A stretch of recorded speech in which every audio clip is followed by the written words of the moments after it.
Do you know that camera is nothing but a stupid tool? Hey, calm down. I'll prove myself.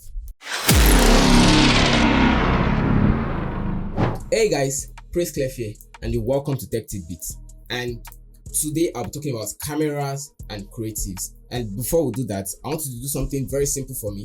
Click on the subscribe button and then turn on the notification bell if you're just joining us for the first time. So click on the subscribe button, subscribe to this YouTube channel to get more and more of this video if you're a creative and you need something like this. So today we're talking about cameras and creatives. So a lot of people base their creativity on the camera they use. Don't quote me wrong, don't get me wrong. Camera is good, and then the picture quality you can shoot with this Canon 1000 3D is different from what you can shoot with 5D Mark II. It's different from what you can shoot with Sony A7 III. So camera is good, and then it's good, but you are not supposed to base your creativity on the camera. That 1000 3D that you have, how much can you set it? How well can you set it? How good are you, and how well do you know that your camera? You have to get to know your camera, and your camera get to know you. Today I'll be talking about the camera settings I use and that works for me when I use smaller camera to shoot than shooting with big cameras. You know, I've shot with Blackmagic before and other cameras like Sony and Canon. They are all good, but you have to master the camera that you use. You have to know the kind of settings that work best for you when you're shooting. Imagine someone shooting with Sony A7 III and then he doesn't get the setting. And me, I'm very familiar with my Canon 1000 3D. I can shoot much more and creative shots. I can shoot magic with this than the person shooting with A7 III.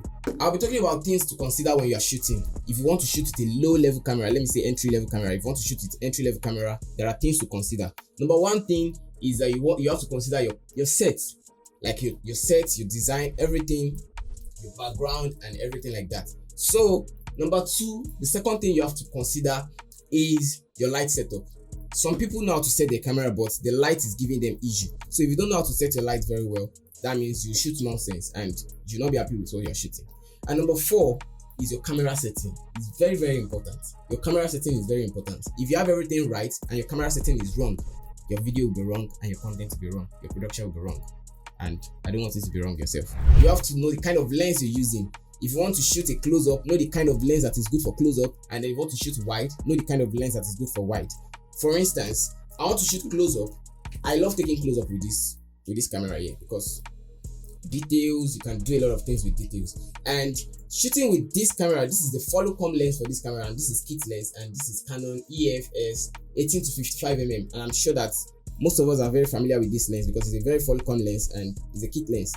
If I want to shoot a close-up, I will not use this camera, this lens. I will not use this lens for this camera because the lens might not be able to give me what I want. I'll prefer using prime lens 50mm. I'll prefer using 70mm to shoot my close than using this. Better still, what I do is that I use this telephoto lens. This is 70 to 300 and I recommend it for you. This is Canon 70 to 300 lens for close-up. So most of the close-up of our podcast show, Success Story, Matters to Rising, Spill It Out, or Shall We Spill, Matters to Rising, Success Story, Movie Review, most of those contents were shot with this lens and this camera here. And then we achieve good quality. How did we do that? The camera profile and the color grading. Don't take away the part of the post-production. The post-production is very important too, but let us talk about the camera first. Now, the camera settings. I use SignStyle for most of my camera settings, my camera profile. I use SignStyle, and for the SignStyle, it has the kind of settings and I know the look I'm going for. I know the kind of look I'm trying to create. So I set my camera to what I want. So when I'm color grading, I'll get the kind of feel that I want.